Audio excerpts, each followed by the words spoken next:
नमस्कार। आप सभी का हमारे चैनल कहानी और कविता में स्वागत है। मेरा नाम मनोज भाटिया है। अभी आप शहादत हसन मंटो जी द्वारा लिखित कहानी खोल दो सुनने जा रहे हैं। आप सभी से अनुरोध है, कहानी पसंद आने पर उसे अपने दोस्तों के साथ, परिवार के अन्य सदस्यों के साथ शेयर करें, हमारी कहानी को लाइक करें और हमारे चैनल को सब्सक्राइब कर हमारा उत्साह बढ़ाएं। चलिए शुरू करते हैं कहानी खोल दो। अमृतसर से स्पेशल ट्रेन दोपहर 2 बजे को चली और 8 घंटों के बाद मुगलपुरा पहुंची। रास्ते में कई आदमी मारे गए, बहुत से जख्मी हुए और कुछ इधर उधर भटक गए। सुबह 10 बजे कैंप की ठंडी ज़मीन पर जब सिराजुद्दीन ने आंखें खोली और अपने चारों तरफ मर्दों, औरतों और बच्चों की भीड़ का एक समंदर देखा तो उसकी रही सही सोचने समझने की ताकत भी जाती रही। वो देर तक गदले आसमान को टकटकी बांधे देखता रहा। यूँ तो कैंप में हर तरफ शोर बरपा था, लेकिन बूढ़े सिराजुद्दीन के कान जैसे बंद थे। उसे कुछ सुनाई नहीं देता था। कोई उसे देखता तो ये ख्याल करता कि वो किसी गहरी फिक्र में गर्क है, मगर ऐसा था नहीं। उसका दिमाग पूरी तरह से सुन्न पड़ा था, जिसने न जाने कब से सोचना बंद कर दिया था। गदले आसमान की तरफ बगैर किसी इरादे के देखते देखते सिराजुद्दीन की निगाहें सूरज से टकराई। तेज रोशनी उसके वजूद के सारे रेशों में उतर गई और वह जाग उठा। उसके दिमाग में कई तस्वीरें दौड़ गईं। लूट, आग, भागम भाग, स्टेशन, गोलियां, रात और उसकी बेटी सकीना। सिराजुद्दीन एकदम उठ खड़ा हुआ और पागलों की तरह उसने चारों तरफ फैले हुए इंसानों के समंदर को खंगालना शुरू किया। पूरे 3 घंटे वो सकीना सकीना पुकारता, कैंप में खाक छानता रहा, मगर उसे अपनी जवान इकलौती बेटी का कोई पता ना मिला। चारों तरफ एक धांधली सी मची थी। कोई अपना बच्चा ढूंढ रहा था, कोई माँ, कोई बीवी और कोई बेटी। सिराजुद्दीन थक हार कर एक तरफ बैठ गया और याददाश्त पर जोर देकर सोचने लगा कि सकीना उससे कब और कहाँ जुदा हुई। लेकिन सोचते सोचते उसका दिमाग सकीना की माँ की लाश पर जम जाता, जिसकी सारी अंतड़ियाँ बाहर निकली हुई थी। इससे आगे वो और कुछ ना सोच सका। सकीना की माँ मर चुकी थी। उसने सिराजुद्दीन की आंखों के सामने दम तोड़ा था, लेकिन सकीना कहाँ थी, जिसके लिए उसकी माँ ने मरते हुए कहा था, मुझे छोड़ो और सकीना को लेकर जल्दी से यहाँ से भाग जाओ। सकीना उसके साथ ही थी। दोनों नंगे पांव भाग रहे थे।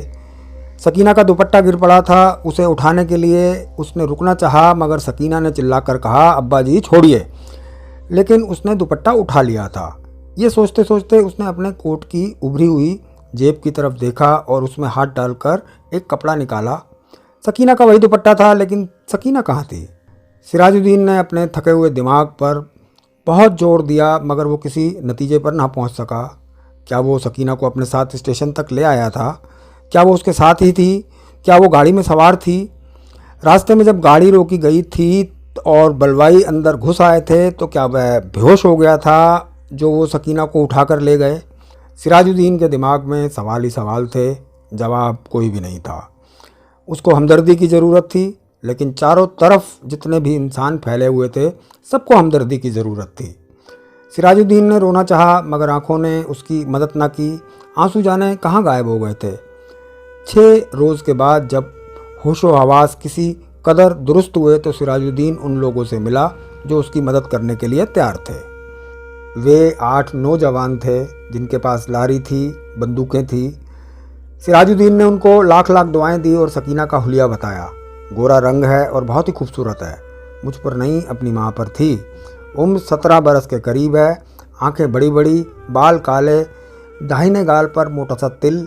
मेरी इकलौती लड़की है। ढूंढ लाओ, तुम्हारा खुदा भला करेगा। मददगार नौजवानों ने बड़े जज्बे के साथ बूढ़े सिराजुद्दीन को यकीन दिलाया कि अगर उसकी बेटी जिंदा हुई तो चंद ही दिनों में उसके पास होगी। 8 नौजवानों ने कोशिश की।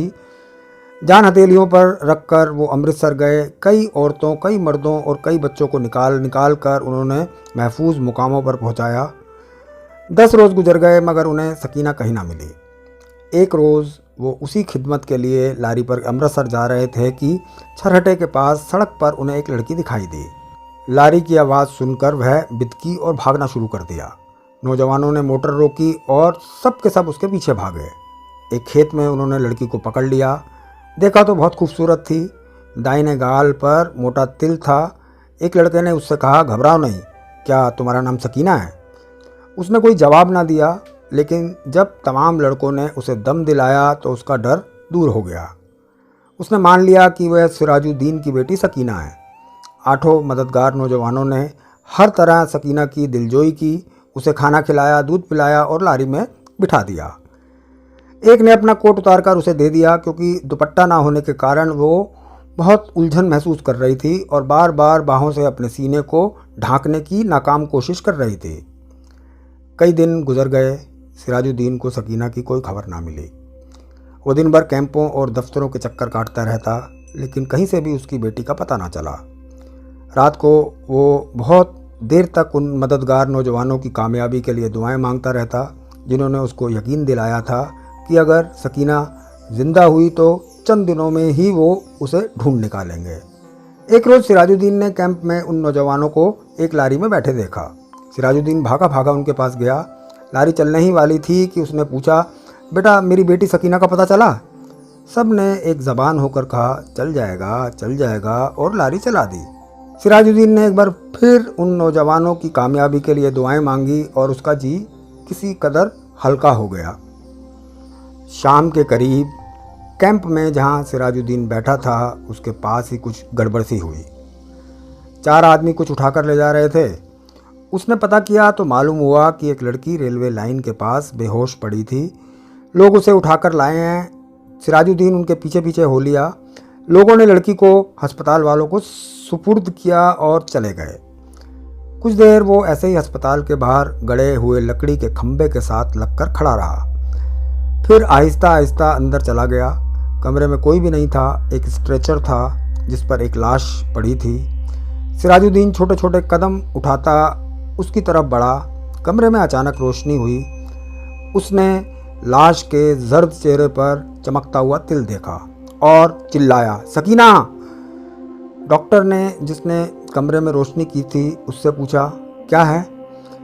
उसके हलक से सिर्फ इतना निकल सका, जी मैं इसका बाप हूँ। डॉक्टर ने स्ट्रेचर पर पड़ी हुई लाश की तरफ देखा, उसकी नब्ज टटोली और सिराजुद्दीन से कहा, खिड़की खोल दो।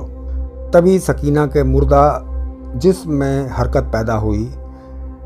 बेजान हाथों ने अपनी सलवार के नाड़े की गांठ खोली और सलवार नीचे सरका दी। बूढ़ा सिराजुद्दीन खुशी से चिल्लाया, जिंदा है, मेरी बेटी जिंदा है। डॉक्टर सर से पैर तक पसीने में गर्क हो चुका था।